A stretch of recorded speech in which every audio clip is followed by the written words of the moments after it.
Hello everyone, welcome to my channel again Fin Advisor. दूसरा video है इस series का do it yourself investing in mutual funds. आज हम बात करेंगे डेट म्यूचुअल फंड्स के बारे में। तो आइए पहले जानते हैं कि डेट म्यूचुअल फंड्स होते क्या हैं। तो डेट म्यूचुअल फंड्स, जब भी आप डेट म्यूचुअल फंड्स में पैसा लगाते हैं, आप बेसिकली एक तरीके से कर्जा दे रहे हैं उस एक एंटिटी को जो इश्यू करती है इंस्ट्रूमेंट। और date funds fixed interest generating securities में इन्वेस्ट करते हैं, जो कि कॉरपोरेट बॉन्ड्स हो सकते हैं, कॉरपोरेट हाउसेस ने इश्यू किए हुए, गवर्नमेंट से इश्यू की हुई गवर्नमेंट सिक्योरिटीज हो सकती हैं, आरबीआई से इश्यू किया हुआ ट्रेजरी बिल हो सकता है, कमर्शियल पेपर हो सकता है, और अदर मनी मार्केट इंस्ट्रूमेंट्स हो सकते हैं। मेनली डेट फंड्स में हम इन्वेस्ट करते हैं ताकि एक स्टेडी इंटरेस्ट इनकम मिले और एक कैपिटल एप्रिसिएशन भी मिले। इनको फिक्स्ड इनकम सिक्योरिटीज आखिर क्यों जाना जाता है? क्योंकि इनका interest rate already pre decided होता है और मैच्योरिटी पीरियड भी ऑलरेडी डिसाइडेड रहता है, इसलिए इनको हम फिक्स्ड इनकम सिक्योरिटीज बोलते हैं। नाउ हमने जान लिया कि डेट म्यूचुअल फंड्स होते क्या हैं, तो अब जानते हैं आखिर डेट म्यूचुअल फंड्स काम कैसे करते हैं। तो दो डिफरेंट तरह के रिस्क लेते हैं हम जब भी हम डेट म्यूचुअल फंड्स में इन्वेस्ट करते हैं। पहला रिस्क होता है क्रेडिट रिस्क। तो कोई भी डेट म्यूचुअल फंड इनका किसी भी सिक्योरिटी में इन्वेस्ट करता है क्रेडिट रेटिंग की के बदौलत। तो credit rating, different rating agencies हैं जो कि हर डेट इंस्ट्रूमेंट को एक रेटिंग देती हैं। जो हायर रेटेड सिक्योरिटीज हैं जैसे ट्रिपल ए या A1+, उनको हायर रेटेड सिक्योरिटीज बोला जाता है। तो हमें जनरली ट्राई करना चाहिए कि हम हायर रेटेड सिक्योरिटीज वाले डेट फंड्स लें, क्योंकि वो कम वोलेटाइल होते हैं, उनके इन रिटर्न्स में कम फ्लक्चुएशन होता है compare to low rated securities. और लो रेटेड सिक्योरिटीज में इसका मतलब ये भी है कि वो हो सकता है कि वहां से हमें डिफॉल्ट हो और पैसा वापस ना मिले, तो वो रिस्क वहां पे क्रेडिट रिस्क या डिफॉल्ट रिस्क हायर होता है। दूसरा रिस्क होता है इंटरेस्ट रेट रिस्क। तो ये भी बहुत इंपॉर्टेंट होता है डेट म्यूचुअल फंड को समझने के लिए। अभी आप जैसे देखें लास्ट 1-2 साल में इंटरेस्ट रेट काफी गिरा है। आरबीआई ने अपना रेपो रेट घटाया जिसकी वजह से इंटरेस्ट रेट काफी गिरा है। उस वजह से डेट म्यूचुअल फंड के रिटर्न्स काफी ऊपर गए हैं। और इसको एक एग्जांपल से समझते हैं कि क्यों जब इंटरेस्ट रेट गिरता है तो डेट म्यूचुअल फंड के रिटर्न्स बढ़ते हैं।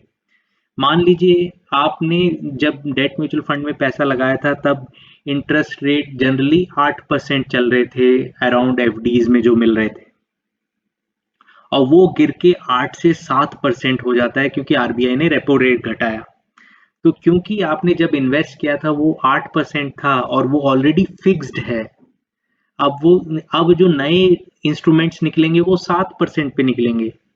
तो आप ऑलरेडी 8% वाला इंस्ट्रूमेंट होल्ड करते हैं, तो उसकी प्राइस, मार्केट प्राइस एप्रिशिएट हो जाती है क्योंकि लोग ज्यादा पैसा देने को तैयार हैं, क्योंकि उस पर इंटरेस्ट रेट ज्यादा मिल रहा है और उसका ऑलरेडी टर्म डिसाइडेड है।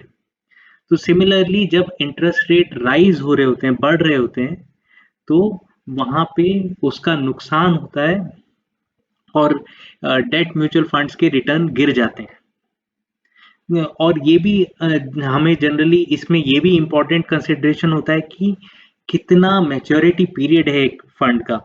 अगर आप लॉन्ग टर्म सिक्योरिटीज में होल्ड करते हैं तो वहां पे इंटरेस्ट रेट रिस्क हायर होता है। तो अगर इंटरेस्ट रेट फ्लक्चुएट होता है, अगर ऊपर गया तो रिटर्न ज्यादा इरोड हो जाते हैं, अगर नीचे गया तो रिटर्न ज्यादा बढ़ जाते हैं डेट म्यूचुअल फंड के।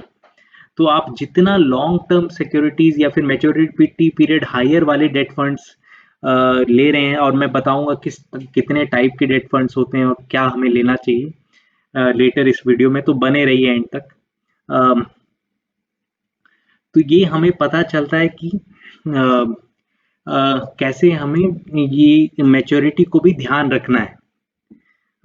शॉर्ट टर्म सिक्योरिटीज जो होती हैं उसमें इंटरेस्ट रेट रिस्क कम होता है। तो उनमें इंटरेस्ट रेट चेंजेस से रिटर्न्स में इरोजन या फिर इंक्रीज रिलेटिवली कम होता है। तो नाउ हमने जान लिया कि डेट म्यूचुअल फंड्स काम कैसे करते हैं। अब हम समझते हैं कि debt mutual fund fix deposit के कंपैरिजन में क्यों ज़्यादा अट्रैक्टिव है। Generally debt mutual funds any investor consider इसलिए करता है, जनरली वो कंजर्वेटिव इन्वेस्टर होता है, उसको फिक्स डिपॉजिट से थोड़े हायर रिटर्न चाहिए होते हैं, लेकिन वो स्टिल इक्विटी म्यूचुअल फंड में जाना नहीं चाहता, क्योंकि वो स्टॉक मार्केट में पैसा लगाते हैं, वहाँ वेरिएशन ज़्यादा होता है। लेकिन अगर आप कंपेयर करें फिक्स डिपॉजिट से, तो डेट म्यूचुअल फंड जैसे कि कोई भी एश्योर्ड रिटर्न नहीं होता, लेकिन फिक्स डिपॉजिट में ऑलरेडी आपको एक प्रॉमिस्ड रिटर्न मिलता है आपके टेन्योर के हिसाब से। लेकिन अगर डेट म्यूचुअल फंड्स की बात करें, उसमें हाइयर इन्फ्लेशन एडजस्टेड रिटर्न्स मिलते हैं, और इसको मैं एक एग्जांपल से भी समझाऊंगा। लेकिन फिक्स डिपॉजिट में लो इन्फ्लेशन एडजस्टेड रिटर्न बनते हैं, और ये एक मेजर पॉइंट है जो डेट म्यूचुअल फंड्स को ज़्यादा अट्रैक्टिव बनाता है। Debt mutual funds obviously risk ज़्यादा होता है उसमें, क्योंकि आपको कुछ भी एश्योरिटी नहीं है रिटर्न्स का। और फिक्स डिपॉजिट क्योंकि ये एक बैंक से आता है और बैंक का कोई डिफॉल्ट करने का रिस्क नहीं है, तो इसलिए यहाँ पे रिस्क बहुत लो रहता है।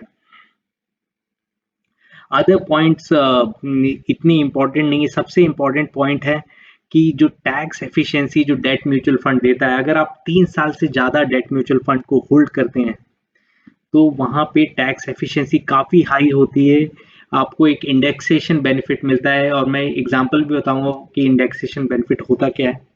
जबकि अगर आप फिक्स डिपॉजिट लेते हैं, तो वहाँ पे आपको जो भी इंटरेस्ट रेट मिल रहा है, आपके स्लैब के हिसाब से आपको टैक्स पे करना पड़ता है। मतलब अगर आप 30% इंटरेस्ट रेट के टैक्स के स्लैब में हैं, तो आपको 30% आपका रिटर्न इरोड हो जाएगा और वो गवर्नमेंट को जाएगा। इसको एक एग्जाम्पल से समझते हैं कि जैसे कि मैंने कहा था, इस पर्टिकुलर एग्जाम्पल में ये एज्यूम किया गया कि आपने 1 लाख रुपए डाला है एक फिक्स डिपॉजिट में, एक डेट म्यूचुअल फंड में, और आपको दोनों से 9% रिटर्न मिल रहा है। लेकिन अगर आप पोस्ट टैक्स रिटर्न देखें, तो वो फिक्स डिपॉजिट में 6.5% है, जबकि डेट म्यूचुअल फंड में 8.7%। इसका मेन रीजन ये है कि डेट म्यूचुअल फंड में इंडेक्सेशन बेनिफिट मिलता है, और मैं यहाँ पे 3 साल के टेन्योर की बात कर रहा हूँ। तो 3 साल से ज़्यादा का अगर टेन्योर है, तो आपका जो 1 लाख अमाउंट था, इन्फ्लेशन अगर 7.5% एज्यूम किया जाए, तो वो 1,24,000 हो जाएगा। तो आपको रिमेनिंग सिर्फ 5,000 पे ही टैक्स लगेगा।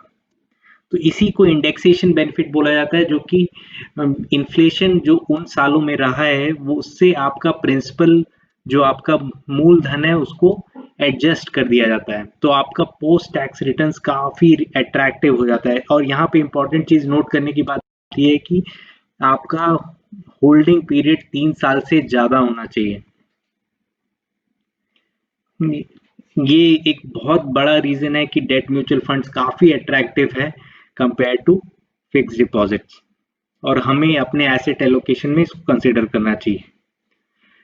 तो नाउ हमने जान लिया कि कैसे डेट फंड्स क्या होते हैं, कैसे काम करते हैं, और क्यों ये एक बहुत ही अच्छा ऑल्टरनेटिव ऑप्शन है फिक्स डिपॉजिट के कंपैरिजन में। नाउ जानते हैं कि कितने टाइप के डेट म्यूचुअल फंड्स होते हैं।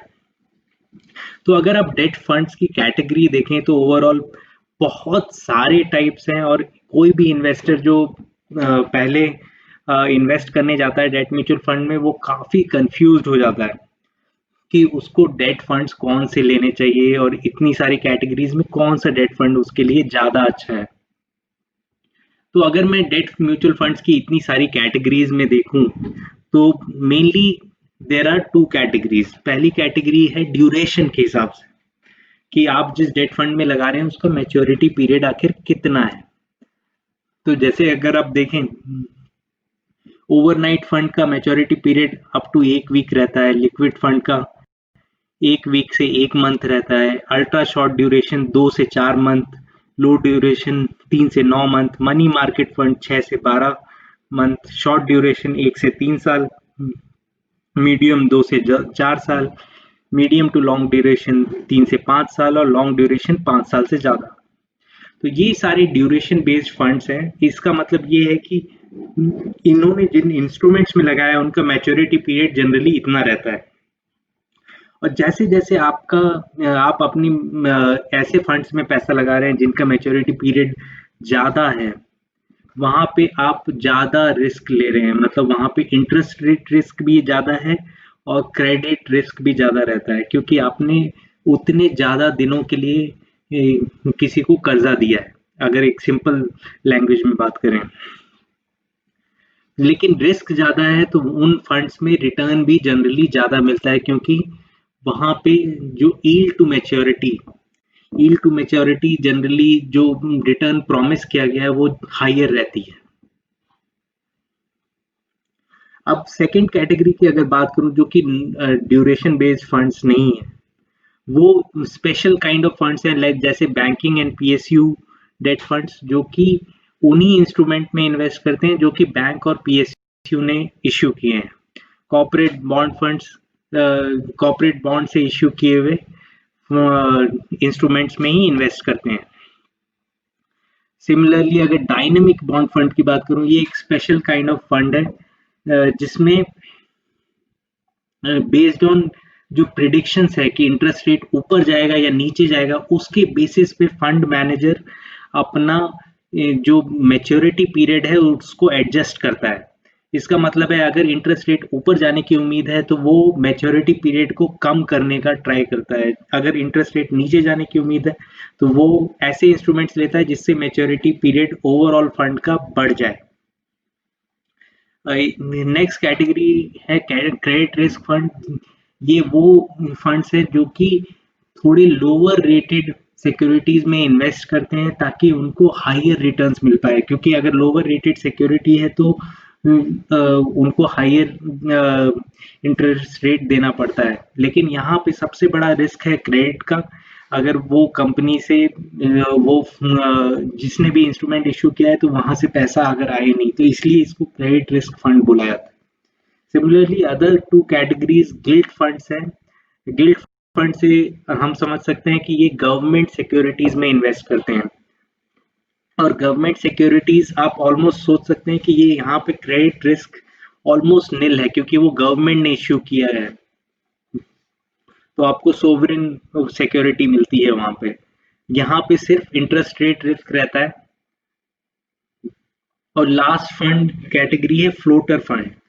तो ये भी एक स्पेशल कैटेगरी है जो कि ऐसे इंस्ट्रूमेंट्स में इन्वेस्ट करती है 65% at least of the total asset, जो कि फ्लोटिंग रेट बॉन्ड्स है। जिसका मतलब ये है कि अगर इंटरेस्ट रेट नीचे जाएगा तो इन बॉन्ड्स का भी इंटरेस्ट रेट नीचे जाएगा, इंटरेस्ट रेट ऊपर जाएगा तो इनका भी इंटरेस्ट रेट ऊपर जाएगा। तो ये ज़्यादा अट्रैक्टिव डेट फंड्स हो जाते हैं अगर आप ऐसा सोच रहे हैं कि इंटरेस्ट रेट ऊपर जाएगा, तो इसमें ऑटोमेटिकली आपका इंटरेस्ट रेट रिस्क काफ़ी कम हो जाता है, क्योंकि अगर वो ऊपर जाएगा तो आपके बॉन्ड्स का भी इंटरेस्ट रेट ऊपर चला जाएगा। तो ये different types of mutual funds थे। अपने नेक्स्ट वीडियो में मैं बात करूंगा कि इतने सारे ocean of debt mutual funds में आपके लिए कौन सा डेट म्यूचुअल फंड ज़्यादा बेटर रहेगा, आपको वो कैसे एसेस करना चाहिए, ये हम अपने नेक्स्ट वीडियो में बात करेंगे। और अगर आपने मेरे पिछले वीडियोस नहीं देखे हैं जो कि बेसिक्स बताते हैं इन्वेस्टिंग के, वो उनके लिंक्स मैं नीचे पेस्ट कर दूंगा। और प्लीज़ लाइक, सब्सक्राइब और शेयर कीजिए अपने दोस्तों के साथ अगर आपको ये वीडियो पसंद आया तो। Thank you so much.